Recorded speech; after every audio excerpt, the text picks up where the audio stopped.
kembali kepada jalan yang sesuai dengan petunjuk Allah disebut dengan taubah. Taubun, taubah sifatnya, taib sifat penerimanya. Maka Allah tawarkan kepada kita, kamu punya masalah apa sih? Ada dosa, saya ampuni. Ghafiriz dzambi wa qabilit taubi.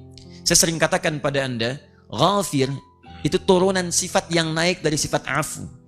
Al-afu itu masih umum. Bisa kesalahan ada dosanya, umumnya kesalahan belum tentu melahirkan dosa. Anda selang sholat subuh misalnya, subuhnya jam 4.32, misal saja. Kita tunaikan sholat. Adhannya 4.28, subuh misalnya tunaikan 4.32. Lalu Anda tunaikan misalnya, mohon maaf ya, 4.28 adhan, Anda baru bangun 8.24. Misal, Anda sholat misalnya, salah tidak? Halo? Wallahu a'lam. Baik, adhan subuh 4.28, Anda bangun 8.24. Lalu Anda sholat, salah tidak? Salah. Jelas salah. Waktu 4.28 Anda datang 8.24. Anda di kantor, masuk jam kantor jam 7.30. Anda baru datang jam 9. Salah tidak? Jelas salah. Anda dipanggil Allah 4.28, baru datang 8.24. Salah. Jelas salah. Tapi yang salah ini dosa enggak? Nah, tidak. Baik. Terserahlah ya. Mungkin baru bangun. Baik, kalau ditanya dosa tidak, belum tentu dosa. Lihat penyebabnya apa, ilatnya. Mungkin dia tertidur karena satu pekerjaan urusan yang tidak mengandung dosa, terlampau lelah kemudian bangun.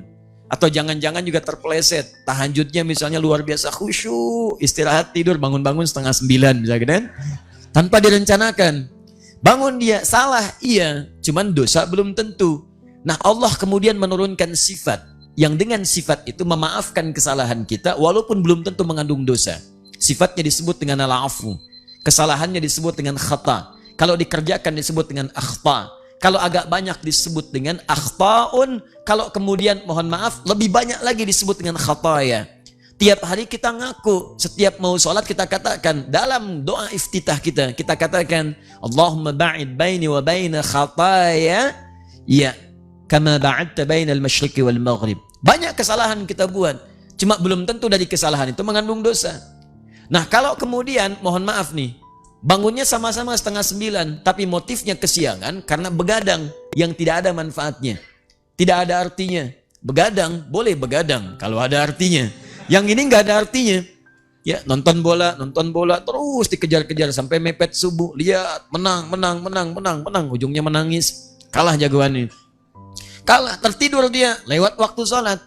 Bangun kemudian jam 8.24. Salah tidak? Salah. Dosa tidak? Ketika kesalahan mengandung dosa berubah nama jadi dzambun namanya. Dzambun. Salah yang mengandung dosa. Baik saat Anda membawa dosa pun Allah tidak akan biarkan Anda pulang dengan membawa kotoran. Kamu lahir itu suci. Kullu mauludin yuladu 'alal fitrah. Saya tidak ingin kamu kembali dalam keadaan kotor. Maka Allah kemudian turunkan lagi sifat yang kedua disebut dengan ghafir. Ghafir. Sifat Allah yang mengampuni kesalahan yang berpeluang menjadi dosa di dalamnya. Ghafirun. Kesalahannya makin banyak.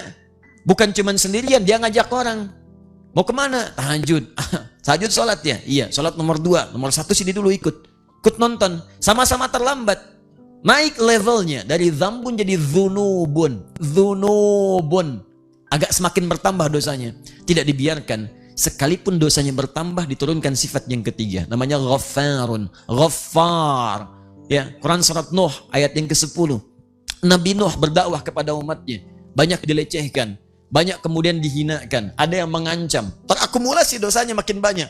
Maka beliau katakan, faqultu astaghfiru rabbakum innahu kana ghaffara. Aku katakan, istaghfir, ayo balik. Istighfar, evaluasi diri. Minta ampun sama Rabbmu. Innahu kana ghaffara. Kenapa tidak mengatakan innahu kana ghafira, tapi ghaffara? Karena kesalahan umat Nabi Nuh telah terakumulasi. Dosanya makin banyak. Bukan cuma sekali mencela, tiap ketemu mencela. Kayak orang gila Nuh ya, bikin kapal gak ada apa-apa. Terus nuduh. Kalau kamu gak berhenti kami lempari ya. Terus ngancam. Ancaman ada, celaan ada, hinaan ada, terakumulasi. Dzunubun, dari dzambun jadi dzunubun. Maka berubah kalimatnya ghaffar. Seakan-akan ingin dikatakan, duhai hambaku, kesalahan kamu bertambah banyak, aku berikan kesempatan untuk aku hapuskan keseluruhannya. Tambah lagi, zulmun. Maaf, sudah banyak, ditambah kezaliman lagi. Sudah meninggalkan sholat, ngajak orang lain, mencela orang yang sholat. Kamu udah ikut saya aja, tapi saya nggak enak sama yang lain. Mereka terlampau soleh. Ya, besok-besok juga ada lagi. Tuh. Tapi kan Barcelona lawan Madrid, belum tentu besok ada lagi. Terus dihadirkan, zalim. Bukankah orang yang mencegah orang lain untuk beribadah di masjid, sholat, zikir itu disebut zalim? Quran surah kedua, Al-Baqarah, ayat 114. وَمَنْ أَظْلَمُ مِمَّنْ مَنَعَ مَسَاجِدَ اللَّهِ أَن يُذْكَرَ فِيهَا اسْمُهُ وَسَعَى فِي خَرَابِهَا.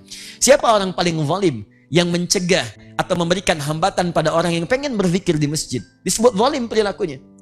Tapi itu tidak mengurangi Allah subhanahu wa ta'ala untuk memberikan limpahan luas rahmatnya. Diturunkan bagian nama yang keempat disebut dengan Ghafur.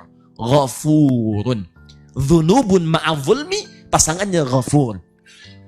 Tambah lagi, ada lagi tipikal yang selanjutnya. Kalau nggak berbuat dosa, rasanya nggak enak. Udah terlambat sholat, ngajak orang lain pun terlambat, nuduh orang yang tidak sholat, atau nuduh orang yang sholat, menjelek-jelekan mereka, tambah lagi dengan amalia yang lain yang buruk-buruk, sambil mabuk, sambil macam-macam, dan seterusnya. Bahkan ada orang yang kalau nggak maksiat, gatal rasanya dalam sehari. Nah, perbuatan seperti itu yang berlebih, dalam istilah Al-Quran disebut dengan israf.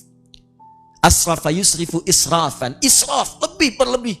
Orang lakukan sekali, dia nggak puas, terus berkali-kali. Israf. Maka Allah turunkan sifat yang terakhir, yang kelima. Supaya kita tidak berputus asa saat ingin kembali kepada Allah subhanahu wa ta'ala. Ada bahasa dalam diri kita, saya udah banyak dosanya, mungkin nggak diampuni. Tiba-tiba turun Quran surah 39 yang tadi itu. Ayat 53. Qul ya ibadiyalladzina asrafu ala anfusihim la taqnatu min rahmatillah. Sifat yang kelimanya disebut dengan Rahim. Di antara maknanya memberikan ampunan dari dosa yang sudah berlimpah. Kadang disatukan antara Ghafurun dengan Rahim. Innahu huwal ghafurur rahim. Sekarang lihat pilihannya. Kesalahan tanpa dosa ada al-afu. Kesalahan dosa dikit ada ghafir. Kesalahan dosa agak banyak ada ghafar. Kesalahan dosa dengan perbuatan zalim ada ghafur. Kesalahan tanpa batas, kalau ingin kembali jangan putus asa. Saya punya sifat rahmat. Saya punya sifat rahmat. Dengan rahim saya ampuni sebelum kau berpulang kepadaku. Yang membunuh 100 orang saja saya ampuni, bisa masuk surga. Masa kamu yang nggak pernah bunuh orang nggak bisa diampuni? Yang pernah berzina saja, Masya Allah saya ampuni, bisa berpeluang masuk surga. Masa kamu yang nggak melakukan itu tidak bisa diampuni? Ayo balik, ayo balik, ayo balik. Kalau dengan tawaran semua ini Anda belum mau kembali kepada Allah subhanahu wa ta'ala, maka dengan cara apa lagi Allah mesti memuliakan kita untuk kembali kepadanya. Maka pagi ini kita ada tawaran, ayo yang bawa dosa walaupun itu kecil, cepat kembali kepada Allah subhanahu wa ta'ala. Karena saya ghafir, kata Allah, ghafirid dzambi. Setelah itu bagi Anda yang tidak mengerjakan dosa itu, maka diajarkan kita untuk mendoakan saudara-saudara kita yang lainnya. Jangan merasa benar dan soleh sendirian. Doakan.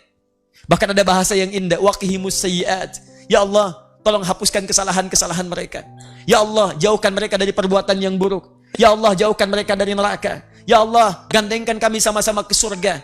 Bahkan ya Allah, mohon jadikan kami ya Allah penghuni surga yang bisa menggandeng bapak-bapak kami, pasangan-pasangan kami, anak keturunan kami. Jadi kalau kita menjadi orang beriman yang benar, itu pasti punya kecenderungan sifat yang baik terhadap sesama dan menginginkan setiap kita bergandengan masuk surga bersama-sama. Karena itu bertakwalah, hari ini kita diingatkan oleh Allah, setiap manusia yang punya kesalahan itu wajar dengan sifat kemanusiaannya, tapi tidak wajar kalau dia tidak mau kembali kepada Allah subhanahu wa ta'ala. Saya ingin mengajak pada diri saya dan kita semua, tidak ada diri kita yang sempurna. Pertama, mari kita kembali kepada Allah subhanahu wa ta'ala untuk mendapatkan ampunan dan keridhaan darinya.